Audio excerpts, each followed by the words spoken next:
je suis Sophie Vigée, je suis directrice générale de 42. Bonjour, je suis Delphine Bourbon et je suis directrice de l'expérience client digitale d'Air France et KLM. Alors Sophie, comment peux-tu nous expliquer qu'il y a si peu de femmes dans la tech? Alors, mais déjà, c'est le creuset dans lequel va naître l'informatique, c'est celui des sciences. Or, dans notre société, en fait, dans le domaine des sciences, il y a peu de femmes. Pour ça, il y a plusieurs raisons. D'abord, les femmes, elles ont eu accès à l'enseignement supérieur assez récemment. En plus de ça, il y a assez peu de rôles modèles féminins. Et puis finalement, il y a aussi le rôle des stéréotypes, c'est-à-dire la pression sociale qui s'exerce sur tout un chacun et qui fait qu'on va opter pour des choix qui vont être en accord et dépendre des représentations sociales qui nous entourent. Et ça, c'est très fort, et surtout particulièrement, par exemple, à l'adolescence, quand on doit justement opter pour une voie et un domaine de carrière. Alors justement, parlant de rôle modèle féminin, jouons à un petit jeu, essayez de lister dans votre tête des femmes scientifiques connues. À part Marie Curie. Voilà. Et pourtant, il y en a en fait. C'est-à-dire, oui. Alors après, les dés sont pipés parce que je n'ai pas du tout une audience qui est habituelle, mais vous pouvez avoir Ada Lovelace, qui a été la première codeuse de l'histoire. On a Hedy Lamarr, qui est la pionnière, c'est grâce à elle qu'on a du Wi-Fi. On a Margaret Hamilton, qui est bien connue parce que, enfin pas assez, mais parce qu'elle a permis à la navette Apollo 11 de pouvoir allunir. On a aussi Rosalind Franklin, c'était une biologiste moléculaire et c'est elle qui a découvert la double structure hélicoïdale de l'ADN. Donc vous voyez, des femmes scientifiques, il y en a. Le problème, c'est qu'elles ne sont pas assez promues, elles ne sont pas assez valorisées. Donc ça, déjà, c'est le domaine des sciences. Mais en plus, dans l'informatique, il va se produire un événement dans les années 80. Jusque-là, l'ordinateur, c'était un truc énorme dans des salles, dans des laboratoires, où s'activaient d'ailleurs des femmes, on les appelait les calculatrices.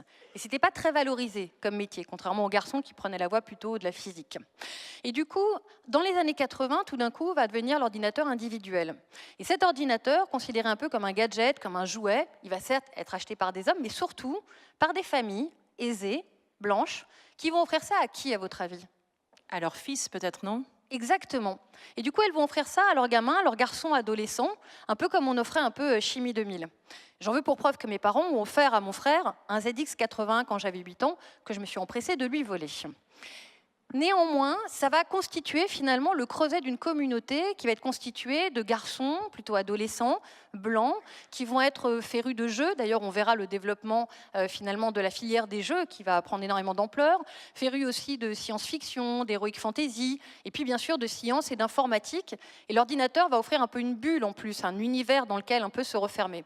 Donc finalement, cette communauté, par capillarité, elle va attirer aussi des hommes, mais quasiment que des hommes, se montrer finalement repoussante pour les femmes. Et petit à petit, on va se retrouver avec une situation où il y aura peu de mixité dans le digital et dans l'informatique. Mais en fait, qu'est-ce que cela pose vraiment comme problème? Alors, il y a des milieux genrés, c'est pas toujours très grave, mais là, c'est vraiment gênant. D'abord, ça fait une sorte de stéréotype de plus, une sorte même de tautologie, un état de fait qui fait que on s'imagine, la population s'imagine que pour être codeur justement, pour faire du code, il faut être un homme, parce qu'il n'y a que des hommes. Et vous savez, quand on grandit, petite fille ou petit garçon, on a comme des zones aveugles, qui sont les métiers pour lesquels on ne peut pas opter, qui ne sont pas des choix. Et du coup, malheureusement, c'est un problème déjà pour les femmes, parce qu'elles vont se priver et ne pas s'orienter vers ces carrières, alors que ce sont des carrières extrêmement rémunératrices, que ce sont des carrières pérennes, que ce sont des métiers très intéressants et très loin des stéréotypes qu'on imagine. Et d'ailleurs, sur le fait de se diriger plus tard vers ces carrières, j'en veux pour preuve qu'à 42, on a fait sauter la limite d'âge qui était à 30 ans avant. Et finalement, on a trouvé un réservoir dans la tranche 30-40. On a 65% de femmes qui sont des candidates. Donc finalement, ce sont... j'ai pas eu trop de mémoire. Donc finalement, je ne sais plus, pardon, du tout. Excusez-moi, alors quand ça prend, c'est difficile. Donc voilà, donc finalement c'est un problème pour les femmes, ça y est, j'y suis. C'est un problème pour les femmes, puisqu'elles n'ont pas ces métiers-là, un problème pour notre économie, l'économie numérique. Pourquoi? Parce que c'est une économie qui est extrêmement porteuse. C'est une économie qui pourtant est freinée par un manque de main-d'œuvre. Or, on se prive de 50% de la population, ce qui est complètement absurde. D'ailleurs, la communauté européenne, elle parle de 9 milliards d'euros en manque à gagner du fait de l'absence des femmes dans ces domaines-là.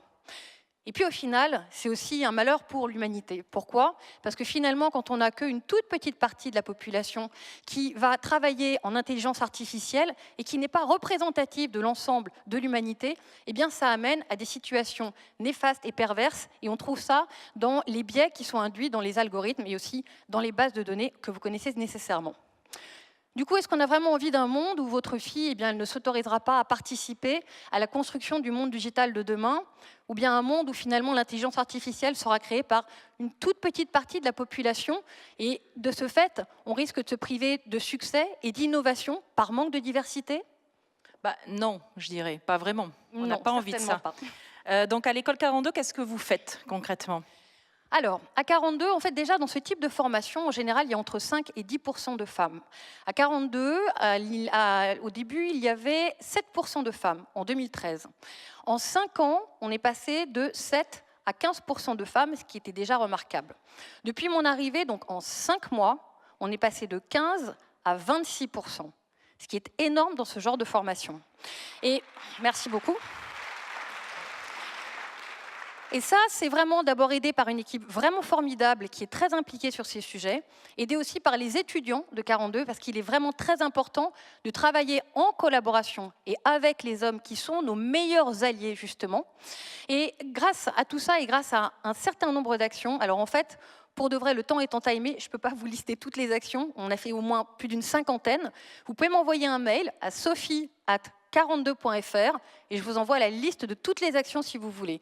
Mais en gros, c'est principalement avoir un lieu qui est sécurisé, un lieu qui est accueillant pour les femmes, où elles se sentent légitimes et en sécurité, et lutter beaucoup contre les stéréotypes en interne, mais aussi en externe, avec énormément de communication. Et puis s'appuyer sur des alliés comme Social Builder, comme Wi-Fi, et aussi un allié très important qui a été Pôle emploi, avec qui on a pu mener des actions récurrentes et très efficaces en direction des demandeuses d'emploi.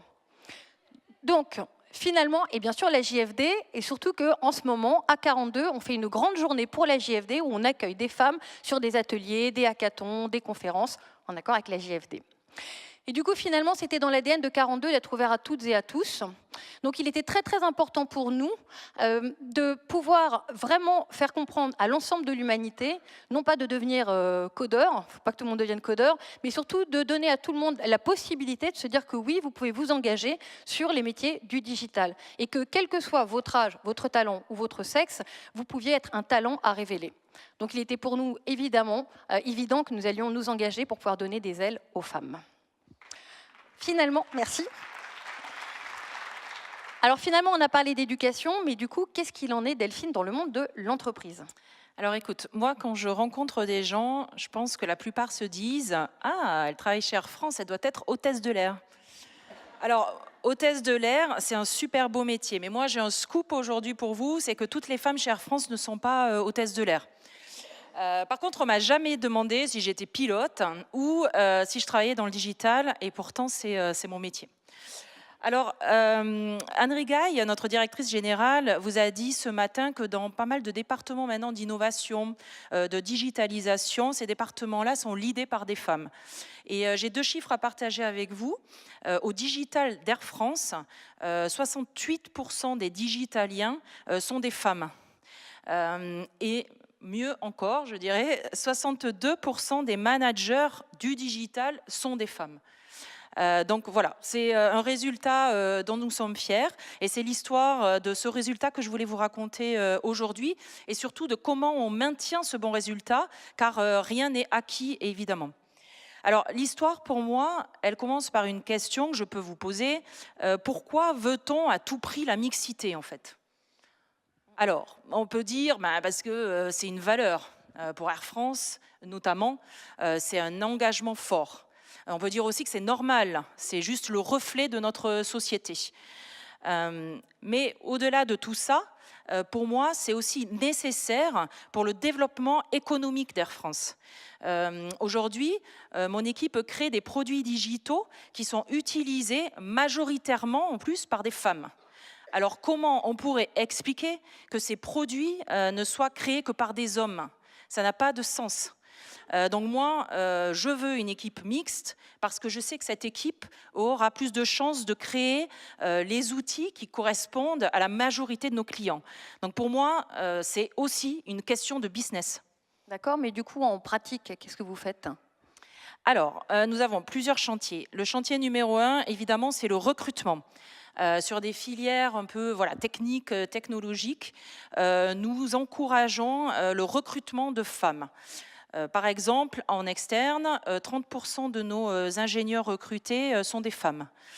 En interne, moi par exemple, quand j'ouvre un poste au digital dans mon équipe, je mets un point d'honneur à ce qu'il y ait des femmes parmi les candidats, et notamment sur des postes de manager. Et quand il n'y en a pas, on va les chercher, on propose. Voilà, donc point numéro 1, le recrutement. Ensuite, alors, chez Air France, nous, des femmes, on en a. Ça, c'est pas un problème. On a une bonne parité au global de l'entreprise.